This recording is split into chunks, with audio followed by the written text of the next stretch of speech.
There is nothing as powerful as a changed mind. You can change your hair, your clothing, your address, your residence. But if you don't change your mind, the same experience will perpetuate itself over and over again, because everything outwardly changed, but nothing inwardly changed. You know, nothing happens unless you change. So change is not our enemy, it's our friend. There's a season that you may go through a difficult period, but that is to wake up your ability to change. You cannot become what you were born to be unless you are not willing to change into something you are not. This is why change is so important. I like what it says here. Shakespeare says, "Sweet are the uses of adversity." We never grow in good times. We never advance unless we're under pressure. Change comes to improve and to advance your life, not to destroy you. I think that we often forget this, and we're going to face hardships. We can't avoid pain. We can't avoid trouble. All we can do is prepare our mindset so that we don't get overwhelmed by our circumstances. A lot of people, when they have a negative circumstance take place in their life, they react negatively to it. And that seems almost natural. In fact, that is natural. Something negative happens to me, my reaction back to it is negative. But this is why you have to change your mindset. I've seen people who had the education to go up, they had the gifting to go up, they had the talent to go up, didn't have the right attitude.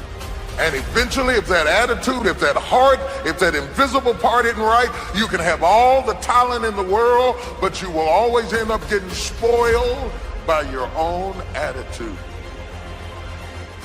Yes, you'll get the opportunity. Yes, you'll get the job. Yes, you'll get the deal, but you won't be able to keep it because your attitude will corrupt every opportunity that life offers you. Never saw it coming. Life isn't what happens to you when you're looking. What happens to you when you're looking is called a plan. Life is what happens to you when you're not looking, when your guard is down, when your back is turned. It's going to work on a Friday morning feeling good and having your boss call you in.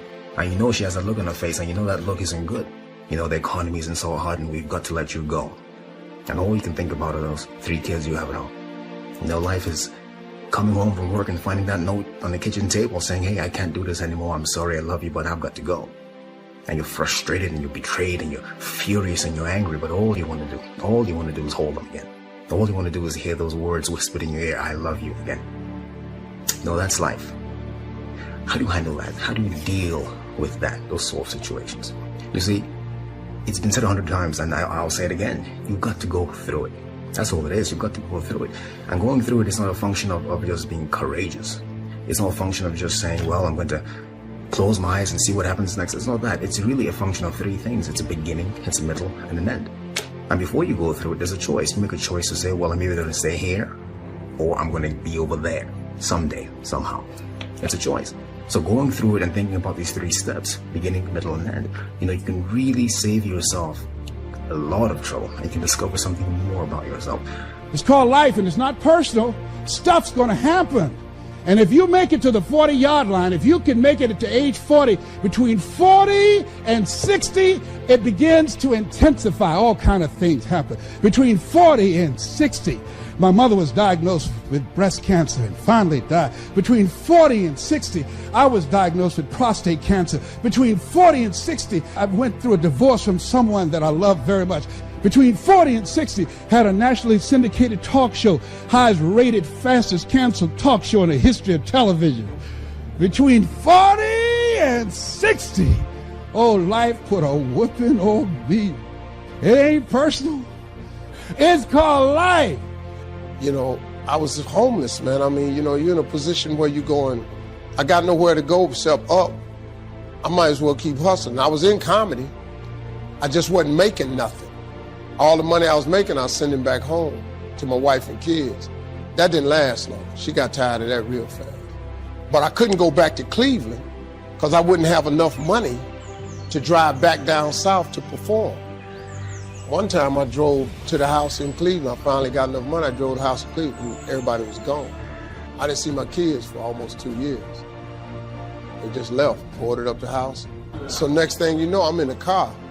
I lived there, but it taught me determination, man. I'm a really, really determined person. It also taught me that no matter what happens to you, it ain't over.